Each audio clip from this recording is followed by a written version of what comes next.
Hello again, Struck. Today I'm bringing you my What the Struck is Death Trash video, my first impressions of Death Trash, and let's first start with a little bit of a description, an intro to get us going. Death Trash is a post-apocalyptic action RPG where cosmic horrors crave humanity but meet punks with shotguns. It combines old-school role-playing, modern action gameplay, and player freedom. Create your own character and explore a handcrafted world. The game is created and published by the developers. They're called Crafting Legends, from a small studio from Berlin, Germany. And yes, it being a self-published game on all platforms is a feat that's pretty impressive. I've got on my website some more information about the game in my post from the 5th of August, where I wrote that Trash starts early access today, and there's a bunch of facts you might want to check. Now let's move on to the important things, starting with the story. About the story, I'm not gonna try and spoil anything, but humans traveled to the stars and some of them settled on the planet Nexus with its ancient secrets of stone and flesh. But secrets were unearthed, and the civilized people had to flee into enclosed habitats. The wasteland is reigned now by outcasts, controlling machines and offsprings of the worm. You're one of the outcasts pushed outside with a dangerous burden to carry, and your path will take you through deserts, ruins, the underground, and beyond. I would say right now, since it's still in early access, and since it only has like 5+ hours of the story of the campaign and the side locations, where you would expect 4 times that much on the final version, there is a solid amount of story. Not much, but still enough for the beginning of the early access of the game. And there are some big bosses you would encounter around the higher level locations of the early access. So I think there's plenty to suffice as story for those who care about it. Now let's say a few words about the combat. The combat is fast-paced. You have dodge rolls, you have melee, and you have ranged. You have skills that you can use, but you can only equip one at a time. You can switch between skills, but only one can be equipped at a time. And as far as I know, there isn't a button that lets you quick switch next, or previous from the skills that you have unlocked and equipped. If there isn't, that's one of my suggestions for them to add.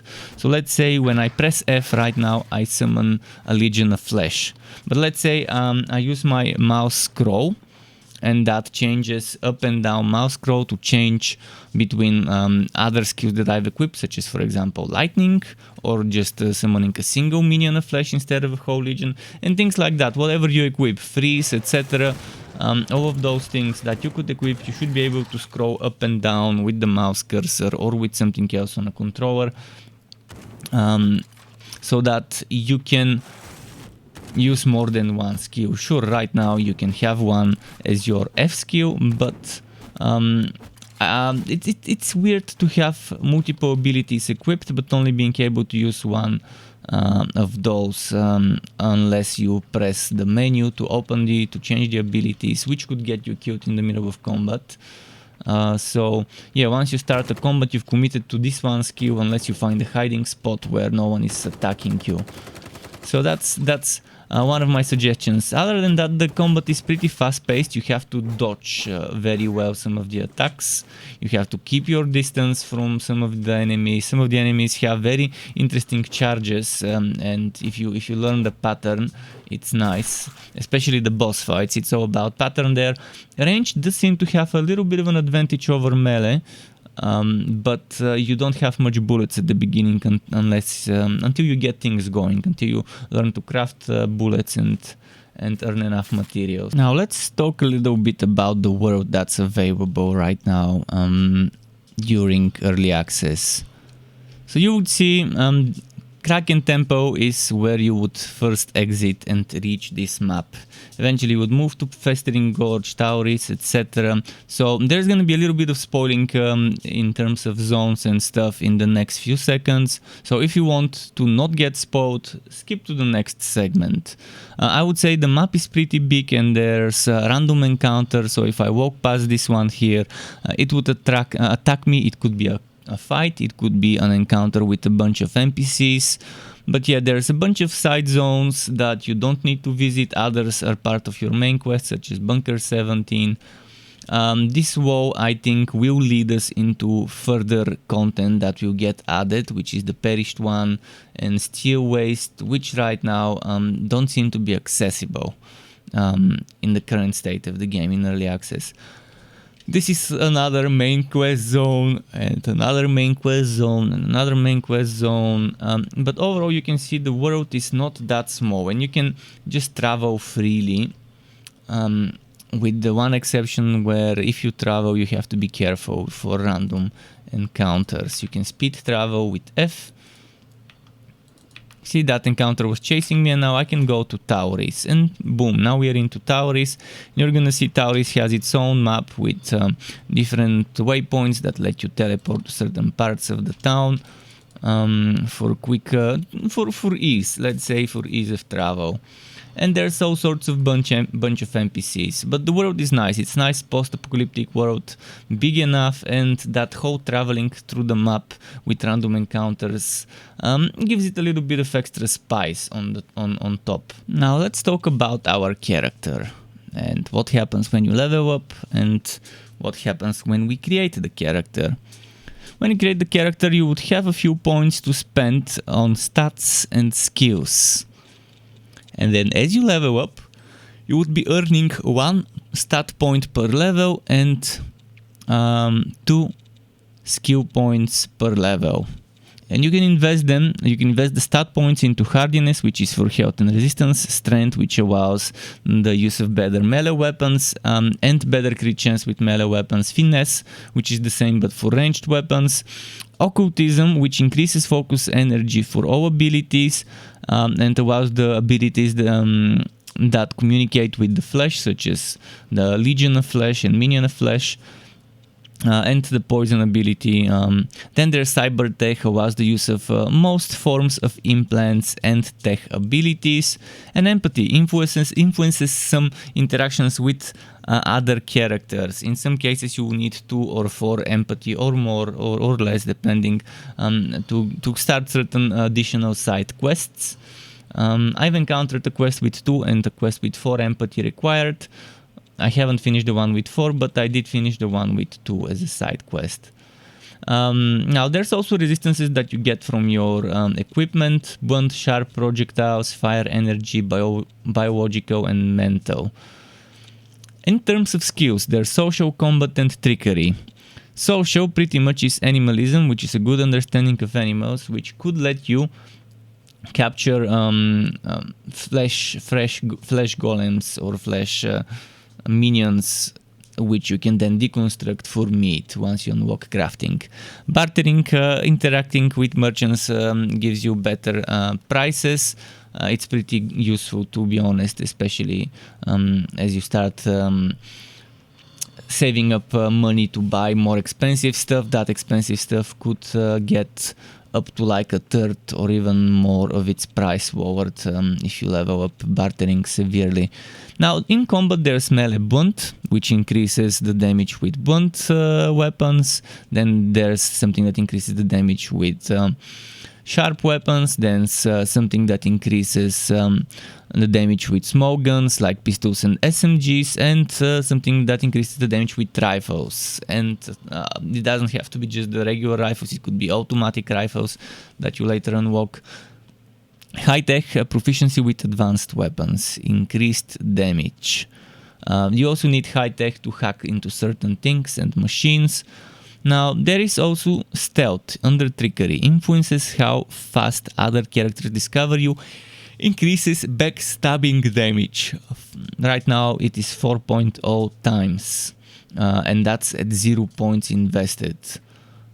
So if you invest into stealth, you can have some very interesting backstabbing melee build, for example, with the quos. I'm not sure if backstabbing works with rifles and stuff when you surprise an enemy. Now, lockpicking unlocks doors and containers, increased chance of success, and certain doors have a requirement of 1, 2, 3, 4, etc. Lockpicking. Pickpocketing, stealing from other characters, increased chance of success. This is needed for some achievements where there's an achievement to put a grenade into the pockets of an enemy, which means you have to, I think, have the grenade within you to possess it and then to pickpocket it and put the grenade. That's what I read. I haven't tested it, but that's what I read. And if anyone needs respecking, the game lets you do that. Not only that, but also it lets you reset your appearance. So you can buy for 32 coins reset visuals and for 39 reset stats, which seems to be both attribute and skill points. So if you're unhappy with either this and that or that, you can undo that mistake. It might seem expensive at first, but as you start progressing, you would see it's not that much eventually to a player midway through the early access content. Let's talk about the loadout. First, we have a melee weapon and we have a ranged weapon. Then we have head armor, which could be some sort of helmet, bandana, etc. Normally it just gives you 5 to a certain resistance. It could be energy, biology, sharp, it could be blunt, etc. So it's mostly those types of resistances here that you can get 5 points to from the helmets. Now then there's the vest, the chest armor. Some of those would require a certain amount of hardiness. This one requires hardiness 2. And they would provide you against some of those resistances. It could be a bunch of blunt sharp projectiles. It could be energy resistance but increased, or it could be energy resistance reduced but giving you more of those. So there are some ways to experiment. I just went for the one that doesn't give me negative resists, just positives. And then there's this is like a trinket, and I've only found one. This is Watchful Eye, which increases the crit damage, and I think that's +1 to the modifier, not +1 to the number of crit damage. And I think this applies to both melee and ranged. And now there are certain things you can apply as mods to melee weapons. Sharp and blunt weapons can be modified to get extra 1 flat damage. This you buy from shops. And speaking of shops, we will show you more about them later. Other parts that are important for the loadout are the body. You always have this brain implant. I don't think this changes, and you always seem to have this affliction. Maybe this changes later in the story after early access. Now here is where you equip abilities, such as the ability to have stealth, which you unlock eventually, and such as other abilities you can buy, such as Minion of Flesh, Legion of Flesh, Shock, and a few more which you can discover in Tauris from this machine and some of them in other places. See, there's Fire Circle, Forceful, Mind Blast, Burning Blood, Superior Fitness, which is actually passive, and it's pretty nice for stealth builds, freeze, and so on. So keep in mind, passives are definitely something you would like in some stealth builds. So yeah, you would have to mix and match in your body 4 of those. And you can only use one active at a time. You have to switch it by pressing C or whatever the hotkey is on your controller. Next we have Mind, and eventually as you complete certain quests, as you have certain encounters, you unlock mind memory fragments, and you can put those fragments in slots. Obviously those don't give you any bonuses, so there's no point, and even the game knows that and doesn't let you use them. But this one, after completing a quest, I unlocked, and it gives me maximum HP 2, which is not bad. This pretty much is about the loadout. Now there is a crafting system that you unlock eventually after the first zone, and you reach the main map. Then you would reach another zone where there's an NPC that drops the knowledge to craft stuff and to learn recipes. And there's things like dismantling things you don't need, like this spiked club. Boom, now we got some metal and wood. You can craft ammo, like those shells we will craft now. You can craft consumables if you have enough materials, and gadgets like wok picks. There's all sorts of recipes you can buy from certain stores, such as this one, to craft rifle bullets, to craft regular bullets.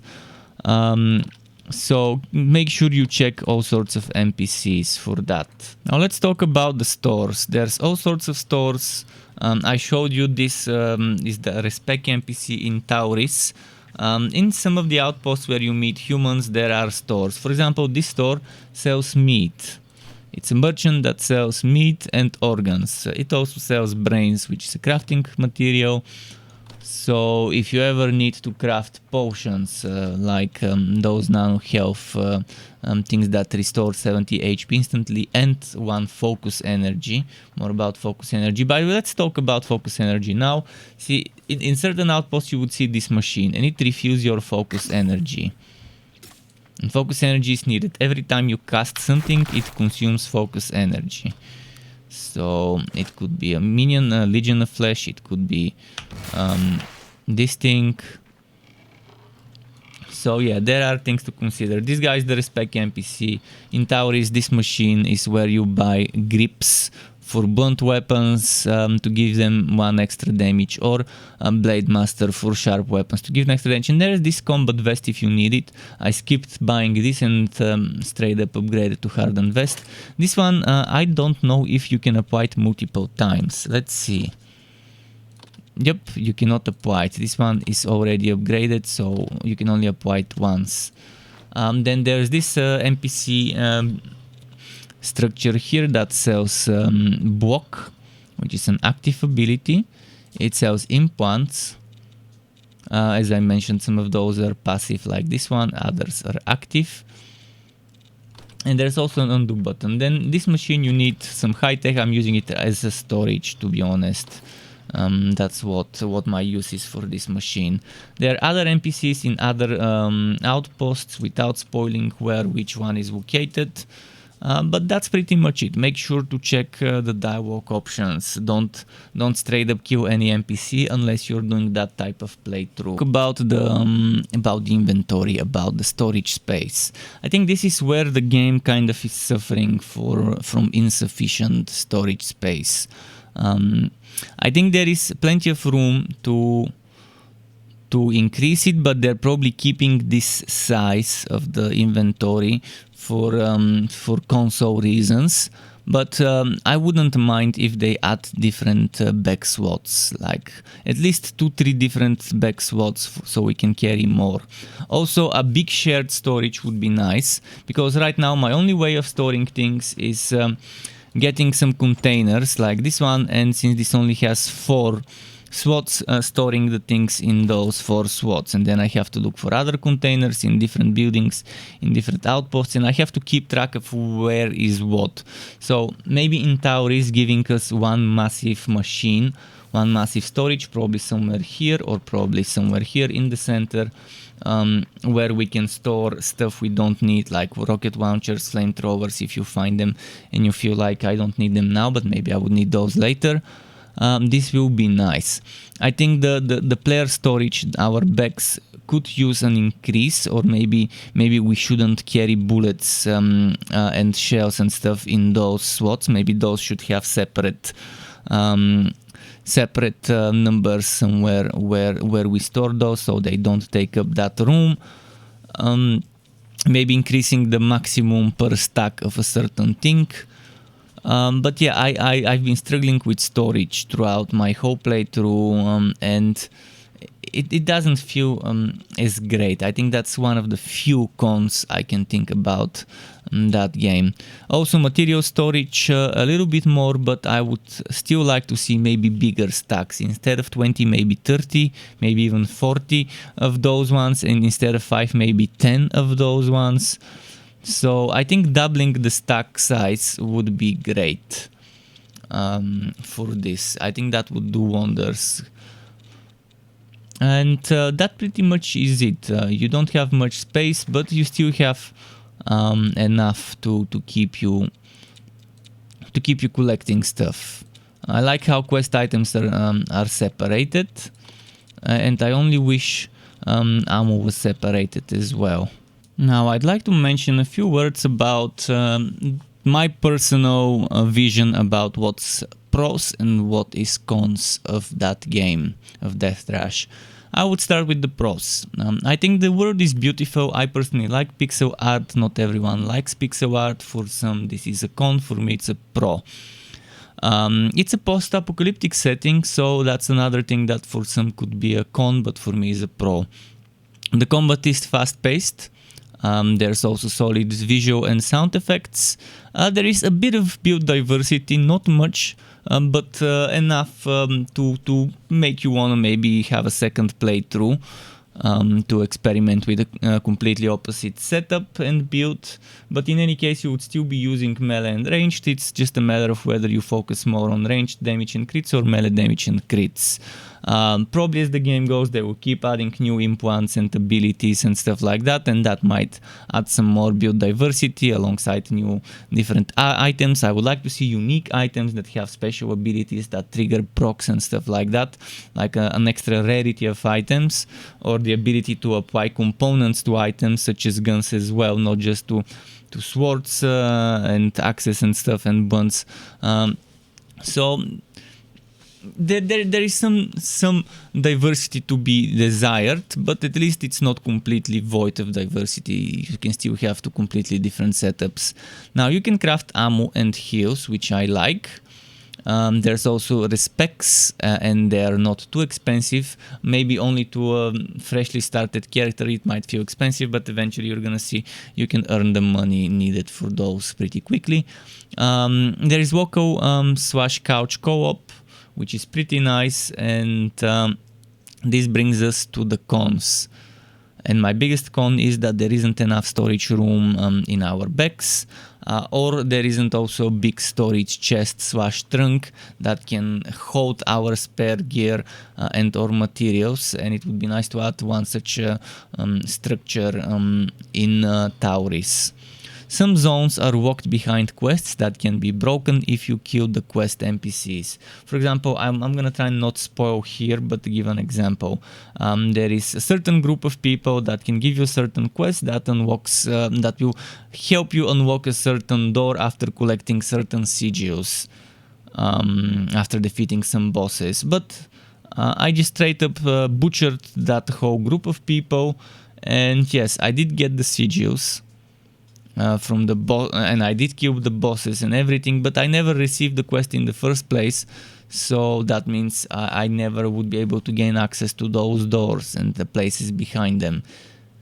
So I'm not sure if that's going to be crucial to the story later on after early access. For now it doesn't seem to be the case, but still there should be an alternative version of those quests that still let you progress to those, like maybe get a key if you kill the NPC without needing to do the quest, and things like that. There is no online co-op. It's not completely off the table, but the budget for now at least doesn't seem to allow it. But at least the devs said that it's not completely off the table, and who knows, maybe if the game ends up making enough money, they might hire one or a few people to help them sort out co-op and matchmaking online. There is no post-story repeatable content loops, meaning no end game. So you get the game, you get it as a single player game or a local co-op game, and you get it full as a playthrough game. It's not a game that starts when you do your playthrough, it's a game that ends when you do your playthrough. It's not your typical Diablo style game where you do the playthrough and then the real fun starts, the farming, grinding, etc. To some that's a con, to others it's not. The game is pretty decent, and it has a good base where some end game won't be bad eventually when the game is launched, for people to just farm randomly generated, procedure generated content and stuff like that. it has a very nice base and it can be expanded upon. That's what I'm trying to say. To get notified when I upload more content for this game or other games like this one, which would be wooters of all varieties, isometric, third-person ARPGs, wooter shooters and all sorts of wooters like that, you could subscribe to my channel and hit that bell button to not miss out on my content updates. And optionally, you can even join as a member of the Struck Club on YouTube as a channel member to get access to exclusive perks such as special emotes custom made by me, special badges custom made by me that represents how many months you have been a member for, as well as opt-in of editing tutorials that I can give for Photoshop, Adobe Premiere, as well as shout-outs and things like that. And I would like to use this part of the video to thank all my YouTube members and Twitch subscribers. Thank you for supporting the channel and keeping me going. Thank you also for watching this video, everyone. Keep it cool, Struck Club. Until next time, and goodbye.